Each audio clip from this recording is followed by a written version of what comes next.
A very warm welcome along to the GG.CO.UK Cheltenham Festival preview. My name is Kevin O'Malley and today we're going to be running through all the major races for the big event that's coming up in a couple of weeks' time at Cheltenham.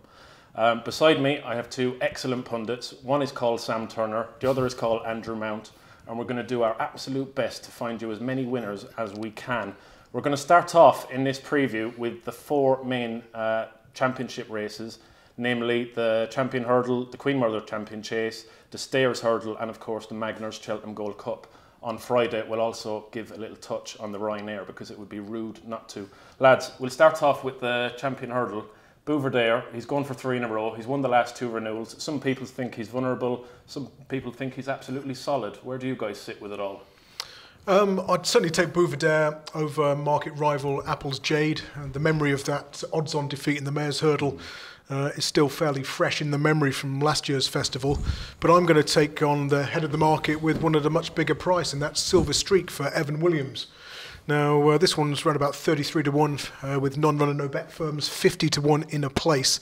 And the key here is this one's form when fresh. Since joining Evan Williams, he's had 7 runs when he's been off the track for 6 weeks or longer, won 5 of them, finished second by a neck in a field of 17 in the other, and the other one he unseated. So I think he's going to be ridden patiently and pick up the pieces after the the short price ones beat each other up at the head of affairs. So would you be looking for a kind of a without the favourite market maybe on the day? I'll probably play him each way without the favourite, 4 places, and be looking for a good run. I mean, you often see one of the outsiders come through, perhaps being ridden for a place, avoid the early skirmishes at the the front of the field, and come through and pick up the pieces. And I'm hoping Silver Streak can do that this year. A la Theatre World and any number of horses really that have just been ridden patiently and just to pick up some pieces. Indeed. My anti-post view on the race started earlier on in the season when I backed Verdana Blue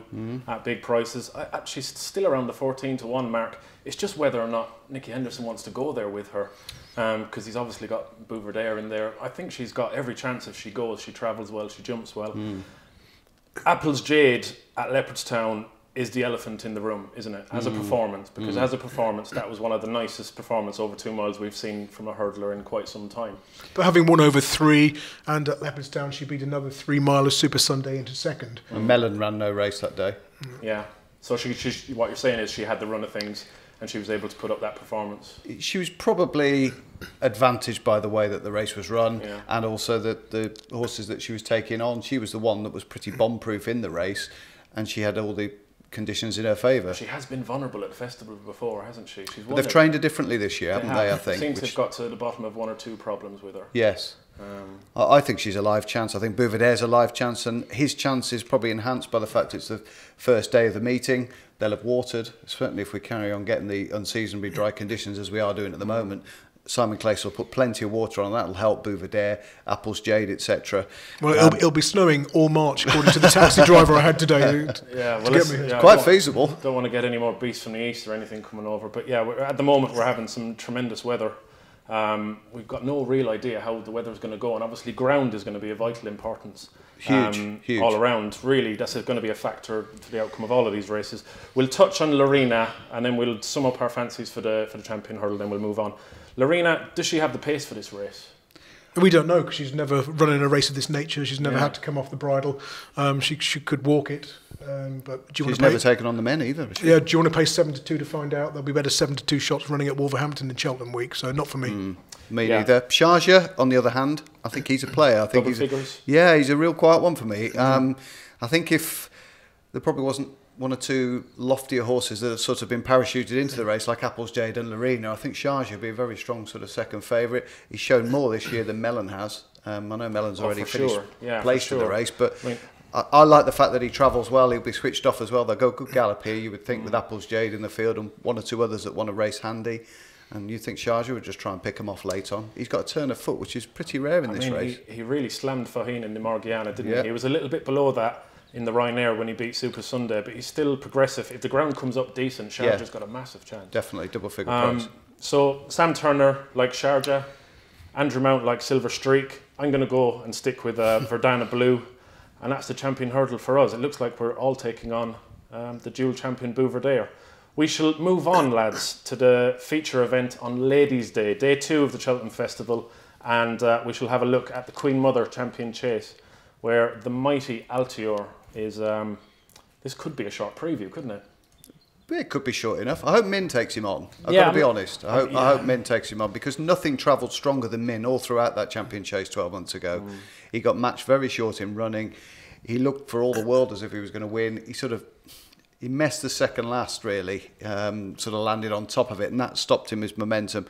Altior was always going to steam clear of him on the run-in, admittedly, but it was still a tremendous performance from Min, and I can't see any sense in running him in a Ryanair when you've already got footpad in your stable and undersow, etc. What about the ground? Does he prefer it soft?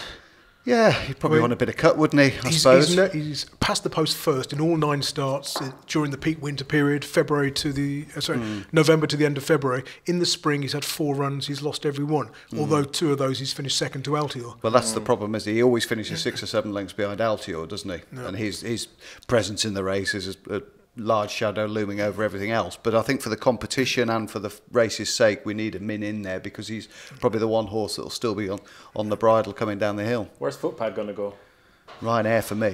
Really? Yeah, last year's Arkle winner, going for the Ryanair. I was going to say over hurdles, after the way he's jumped recently. Yeah, he suffered an overreach twice now. That's got to be a bit of a concern. Obviously has all the talent in the world, but it does look like Altior's just got the race at his mercy again. I'll mention 2 at a big price. God's Own, who won the Holden Gold Cup. He's been placed in the race before. He was beaten in the Peterborough Chase by Charbel. After that, I think he would have a fair chance. He's a massive price. Another one, he's a little bit of a nutter, but he's a very talented nutter. Hell's Kitchen. He clocked a very good speed figure over 2 miles 3 at Ascot last time out. If he was to go for the champion chase, he'd be a horse I'd be looking at. I'll throw a third big price one into the mix, which is Ordinary World. Yes. Now, I tipped this one up each way last year. Sadly, the soft ground went against him. But he's got a fantastic record in 2 to 2.25 mile chases on decent ground, including some sort of good form with Altior and Min. And last year, his Betfair SP was 128 to 1, yet he traded at 4 to 1 in running when Altior hit that flat spot and did look very dangerous. But the soft ground blunted his speed and he faded to finish, I think it was 5th in the end. But if it comes up genuinely good or even good to soft, I think Ordinary World, without the front 2 in the betting or each way, will be a decent enough bet around about the 50 to 1 or 66 to 1 mark.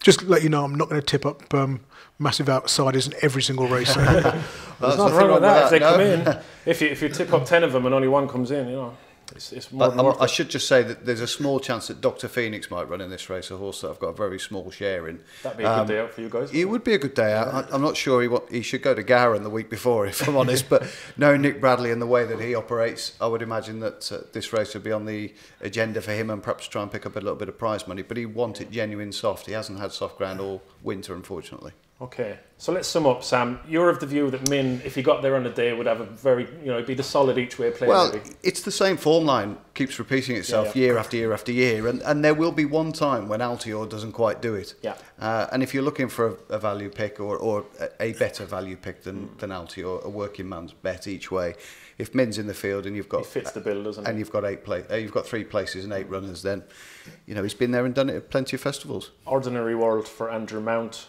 And I'll put up God's Own and Hell's Kitchen as a couple of outsiders to keep an eye on if they take their chance.